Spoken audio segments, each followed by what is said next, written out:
The fourth episode of Empowerment Odyssey podcast with me, your host Mo Padi. I hope everybody is doing as great as I am doing, or even better. As you might have read in the caption, today is a story time on how I have disappointed him. Him is God, please. Him is God. It's not any guy. It's no one else. It is God. Let me get straight into it. The reason I say I think I might have let him down or disappointed him is because from last year, December, I took it upon myself to establish a relationship with God. I wanted to understand him and know him for myself, instead of living off on what I hear on TikTok, what I hear on Instagram from people, what I read on social media platforms, what I hear in the church. I just wanted us to have like a genuine connection of, me knowing him, because he already knows the type of person that I am, and me also allowing him to be in every aspect of my life. So yeah, that was a decision that I took. And the first mistake that I did was to publicize this journey.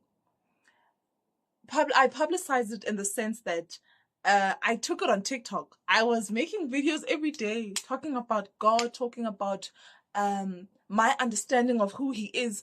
At some point, or rather at a different angle, you might say, but that's not such a bad thing. But for the mere fact that it only took one habit to draw me, back from my journey, details about it. But what I can say is that it led me to a path of destruction. It did, because I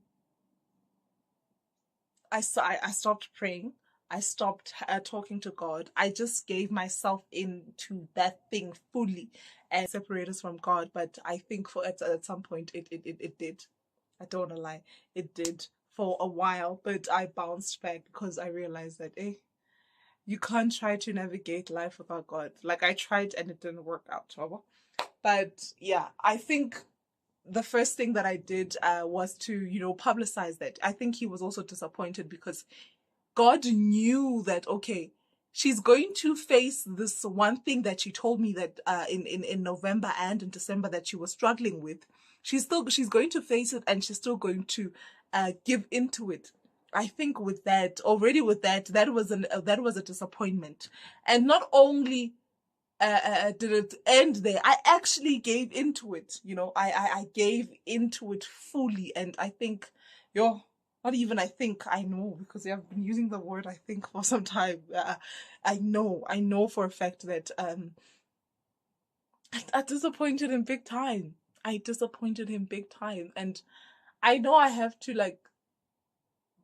don't have to, condemn myself quite a lot, but I think it's necessary that I call myself out so harshly, because it's the only way that I can, overcome whatever whatever the habit is that draws me away from God, and all other things that have been drawing me away from God, such as certain circumstances surrounding my life, and certain people and experiences, rather.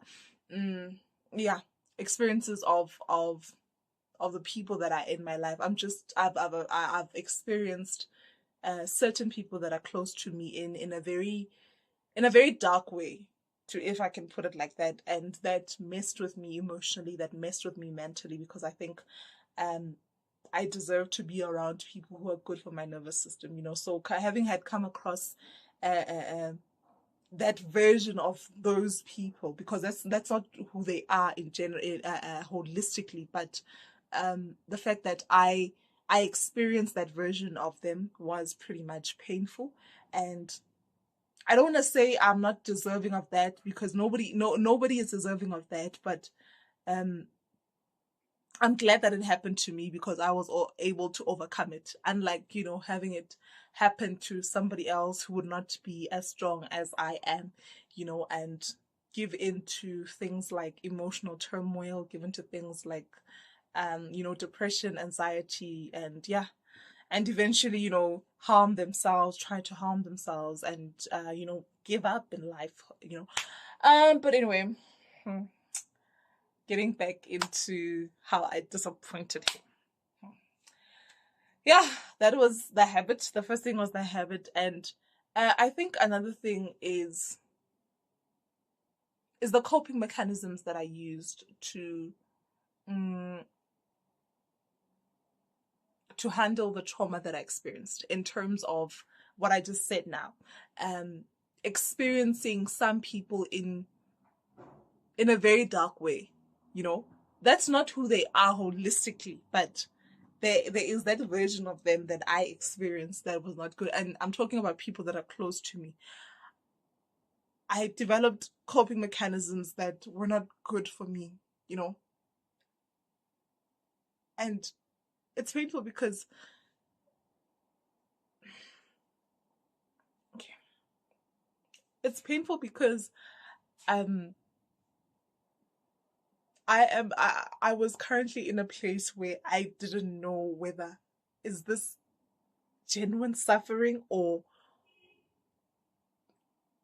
I'm just way too sensitive and it's not happening. You know, when you start asking yourself if everything is true, if everything is real, and you're not you're not receptive of your own emotions and feelings, because when these things would happen around like December, mm, and maybe in, yeah, Jan-ish, the first, I think, 2 weeks of Jan, when it happened, I was yeah, I wasn't I wasn't okay. I was never okay with the fact that it happened. Sorry, guys. Mm. I wasn't okay that it happened. I wasn't okay that I couldn't do anything. You know, when somebody hurts you, when people hurt you, and things hurt you to such an extent where you just freeze, because you also do not want to give in to the type of person that you would become. You know, um if you allowed yourself to give into those situations. So it was really painful. But here's something that I've learned. I've learned that when people show you who they truly are, accept it and just move away from them. That's what I've also learned, to move away from them. But at times it becomes tricky, because when they're part of your daily life, you have to see them. There's no way that you must see them. It becomes tricky, but I've learned to detach myself from that, no matter how close we are, no matter how related, no matter our relationship. I've learned to put myself first, because I think I can't give into being a wreck. I can't. I can't give in to being, emotionally tormented, I can't give into that. And yeah. So yeah, the coping mechanisms that I developed was one thing that I think I might have disappointed God with, because these were coping mechanisms where I couldn't even run back to God and tell him that, hey, please help me with this, please help me navigate the situation. How do I get out? How do I, lessen the effects of whatever that whatever how do I, oh, sorry guys, how do I lessen the effects of this situation? How do I not, give into things like anger? Those were the things that I should have asked God, because I already know that he has the solutions, to everything. Here's the thing: sitting with knowledge and not executing it or not using it is just, it's crazy business. And it's something that I engaged in. Not only did I end by fantasizing it, but I just flirted with the idea of sitting with knowledge and not wanting to use it. Not only did I not sit with it, but I practiced that. I knew the answers were there, but I just didn't want to go to the one person that holds the answers. So yeah, I instead I held on to, my own strength, my own, knowledge. I want to do this, I want to do that. And it was just like, girl, it ain't working.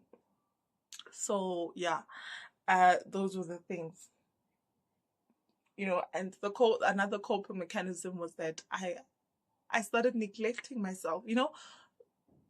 Christianity is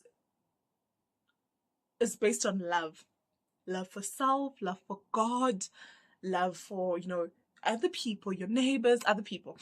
I started not loving myself to such an extent that I neglected everything that would scream, Mohau, I love you. I self-care, everything that you can think about, ways, or rather, what is it? Activities that required me to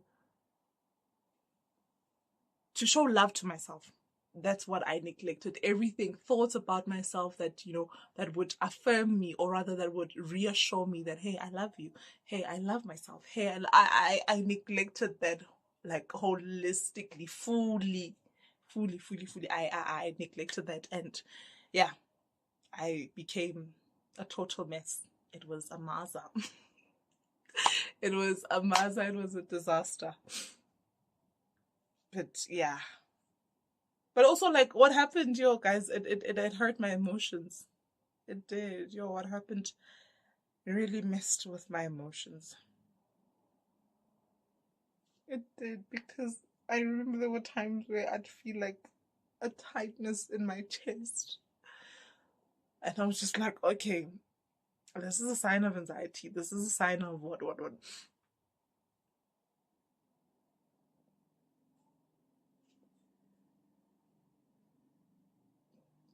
But it's a couple of days ago, I decided, what is it? I had to decide what is it that I really want and hold on to that. And somebody said something really profound to me the other day.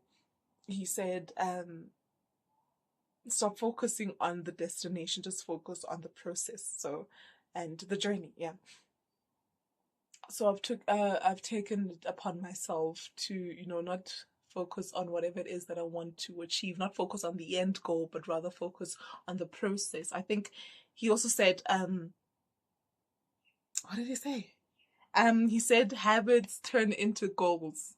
It's not goals that make your habits. It's the habits that you form, that you follow. Is that the right word to use for habits? I don't know. Is that the right words? Please, write in the comment section. What do you do to your habits? Do you form habits? Do you follow habits? Is it correct? I don't think it's correct. You form new habits and follow those habits, and then only then will you be able to reach your goals. So yeah, this Feb, starting from Feb, and going forward in my life, that is what I want to execute. Yeah, that is what I want to live in. That is what I want to follow for the rest of my life. Because it's not only the month of love, but it's also International Boost Self-Esteem Month. So I want to engage in everything that screams, hey, Mohau, I love you. I want to detach from everything that does not scream, hey, Mohau, I love you. I want to embrace the concept of self-esteem. I want to embrace it. I want to, improve wherever I can improve about myself, my achievements, my perceptions about, everything about me, my accolades and the people that are in my life, and, rearrange my life, get it in order. That is what I want to do. That is what I'm currently doing.